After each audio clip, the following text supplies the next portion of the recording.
Assalamualaikum warahmatullahi wabarakatuh. Lagi-lagi ya, ada bro yang minta uji gesek. Dah, uji gesek untuk uji oli. Ya mereka sendiri biasanya cuma ngomong, oh kalau nggak ada uji gesek nggak yakin. Nah, kalau pingin hasilnya paling oke ya uji gesek. Nah mereka ini nggak ngomong ya contoh oli yang uji geseknya bagus dan hasilnya bagus apa. Walau beberapa ngomong BM1. Ya penulis pernah sih coba BM1. Impresi penulis soal BM1 itu, wah aditifnya oke ya, aditifnya licin, aditifnya bikin mesin halus, tapi bahan olinya yang amit-amit. Bahan olinya cepat sekali rusak. Cepat sekali rusak gimana? Ya masa suara mesin jadi kasar ya. Jadi selama penulis diprotes sama yang minta uji gesek itu, penulis jarang sekali dengarkan rekomendasi olinya atau aditif olinya gitu. Ada juga yang terus ngomong, oh merek ini gitu ya. Masalahnya merek itu sudah penulis coba dan terbukti jauh sekali ya efeknya ya. Efeknya apa jenenge ya, nggak bisa kerasa ya. Mungkin ada yang protes, loh mas saya kerasa loh ya. Ya mohon diceritakan kerasanya gimana. Karena pernah ada yang cerita, oh saya kerasa kok mas, setelah pemakaian piro 1 jam gitu ya, katanya suara mesin jadi halus. Waduh, selama ini penulis kalau pakai aditif bensin, aditif oli, nggak pernah tuh nunggu sampai selama itu ya. Nggak pernah nunggu 1 jam. Mau nyoba-nyoba oli pun, oli macam-macam, merek macam-macam, efeknya nggak pernah nunggu 1 jam. Efeknya itu ya terjadinya tertentu. Misalnya kalau dipakai pelan makin lama makin halus, kalau dipakai ngebut jadi halus. Nggak ada yang pakai satuannya jam. Apalagi itu katanya waktu macet-macetan. Kalau waktu macet-macetan kan artinya pelan. Nah oli itu penulis nggak pernah ngerasakan yang sampai nunggu 1 jam macet baru suara mesin halus. Cepet langsung efeknya. Kalau dipakai pelan ya, misalnya aditifnya membuat RPM rendah halus, ya langsung dalam waktu berapa? Sekitar 1 menit lah maksimal ya, kira-kira 15 detik lah, 10 detik lah wis mulai kerasa efeknya. 15 detik wis halus, 1 menit wis halus. Jadi nggak sampai nunggu setengah jam.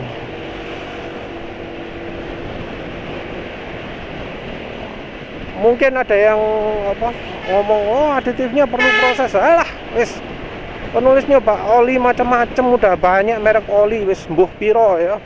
Yang video, ada videonya saja kayaknya ada 60 video kalau nggak salah ya, 63 video yang judulnya drain ya.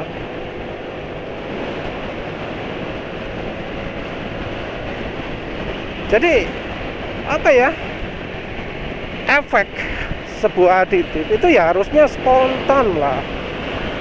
Misalnya botol tertentu, misalnya botol ngebut dulu ya langsung spontan, nggak sampai nunggu setengah jam.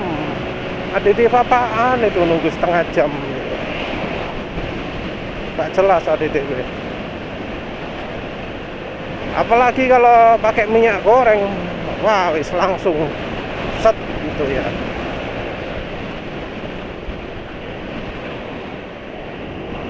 Nah eh, banyak kan ya aditif yang mengandalkan uji gesek ya. Apa aditif itu bikin mesin halus?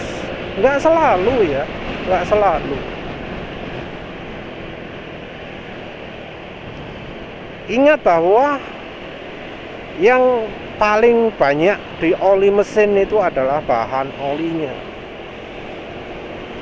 Jadi film strength bahan olinya, kekentalan bahan olinya itu yang paling berpengaruh dalam melindungi mesin. Agar oli bisa melindungi mesin, kekentalannya harus pas, nggak boleh terlalu encer. Terus habis itu film strength-nya juga, film strength ini tergantung dari bahan olinya. Walau olinya misal encer, kalau bahan olinya bagus, ya tetap mampu melindungi. Karena misalnya udah ditambahi ester gitu ya. Percuma ya kalau bahan olinya nggak sip, film strength-nya lemah karena misalnya walau dibungkusnya tulisannya full sintetik, tapi bahannya hydrotreated. Terserahlah hydrotreated yang grup 2 atau grup 3 wes karepe lah. Tapi bahan hydrotreated, bahan grup 2, bahan grup 3 itu secara film strength-nya lemah. Jadi kalau encer pasti nggak bisa melindungi permukaan mesin dengan baik kalau suhunya panas. Kalau nggak ada campuran esternya nggak akan baik olinya. Kalau nggak ada campuran oli grup 1-nya nggak akan baik olinya. Coba deh perhatikan oli Delvac One ya, yang diakui licin oleh banyak orang. Itu ada PAO, ada ester, ada apa jenenge grup 1-nya. Ono tulisannya solvent refined di material safety datasheet. Ada tulisan DC ini di material safety datasheet. Ketulis jelas. Itu oli yang bagus harusnya kayak gitu. Tapi nggak semua oli begitu. Dan apa yang kurang dari bahan oli nggak mudah untuk diperbaiki pakai aditif. Apalagi aditifnya aditif tipe padatan. Oli harus cukup baik sehingga oli selalu ada, selalu bisa melapisi permukaan logam. Nah, uji gesek itu menguji ketika oli sudah nggak mampu melapisi permukaan logam. Ketika oli sudah mecah, sudah tidak melapisi di antara permukaan logam. Ketika logam dengan logam itu saling bergesekan. Ini terjadi kalau tekanannya luar biasa, kalau panasnya luar biasa. Panas itu mempengaruhi kekentalan oli. Jadi kalau panas, olinya jadi terlalu encer. Kalau terlalu encer nggak bisa melapisi. Tekanan terlalu besar juga, ya olinya jadi nggak kuat. Nah, coba perhatikan, uji gesek itu dilakukan di tekanan berapa? Kan tekanan yang gede banget kan, pakai tuas pengungkit, pakai apa? Pengangkit yang panjang. Katanya kan tenaga yang dikenakan pada bidang bergesekannya itu dikalikan dengan perbandingan panjang lengan ayunnya.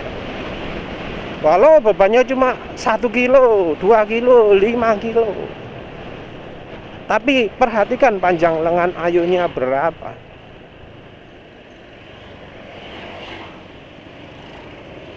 Nah, katanya tekanannya itu bisa sampai 1 ton ya.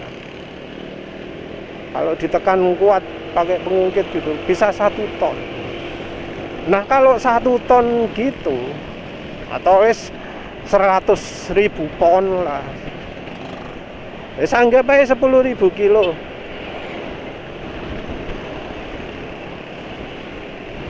Itu sudah bukan ranahnya oli lagi. Dengan tekanan sebesar itu, oli sudah nggak akan mampu melapisi permukaan logam. Jadi yang diuji bukan bahan dasar olinya, tapi aditif olinya. Aditif yang berfungsi, yang bekerja ketika olinya sudah tidak mampu melindungi mesin lagi.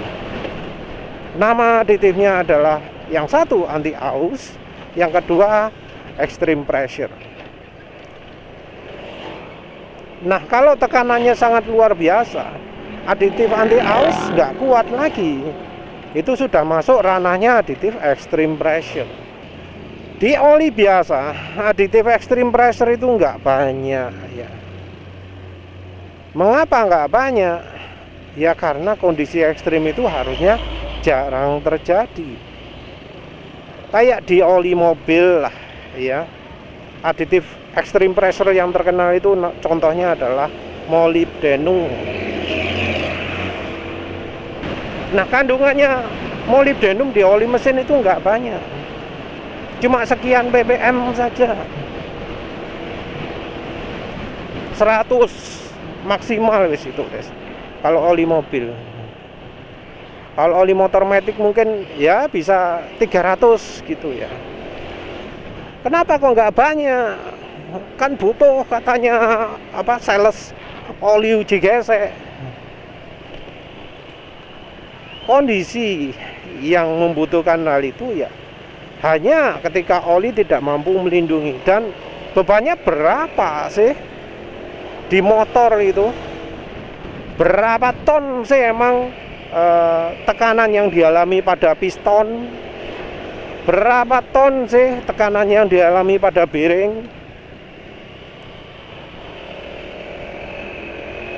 Nggak mungkin tinggi-tinggi banget lah. Kenapa? Karena kan oli biasa nggak ada aditif aneh-aneh gitu kan. Kalau katanya orang uji gesek ya, oli biasa, oli terkenal itu cepat rusak ya. Uji geseknya rendah sekali, lemah sekali. Tapi ya apa motor langsung rusak ketika pakai oli-oli yang kalau diuji gesek itu lemah? Kan enggak. Masa langsung rusak gitu? Kan enggak sih. Kan butuh waktu.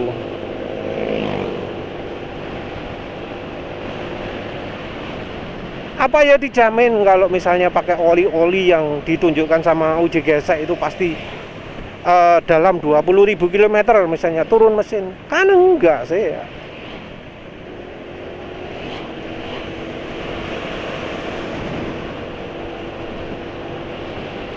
Ya itu yang harus dipertanyakan. Lawang jelas diuji gesek, oli-oli terkenal itu jadi cepat rusak. Oli merek Exxon Mobil, oli merek Amsoil, dan seterusnya. Apa mesin langsung rusak? Kan faktanya enggak. Dan ya penulis sendiri sudah coba banyak aditif oli ya. Skyformoli EP, WEPP 211, Ceratec, Nano Energizer, Lupro Max, apa maneh? Lali. Apa memang aditif itu membuat motor langsung halus? Ya enggak lah. Dibanding sekarang ini, penulis baru kesan nambahkan minyak goreng sama ada campurannya minyak silikon. Kok enak ini ya? Enak minyak goreng sama silikon. Kemarin sudah halus, sekarang jadi makin halus lagi mesinnya. Apa tarikan jadi lambat? Ya enggak juga. Dari tadi penulis gaspol karena memang udah telat ke kantor ya. Nggak berat. Dibanding aditif oli gitu, penulis lebih suka pakai minyak goreng sama campuran PDMS ya, minyak silikon 350 CPS dimeticone ya. Ya wes lah, itu aja. Terima kasih udah menonton. Assalamualaikum warahmatullahi wabarakatuh.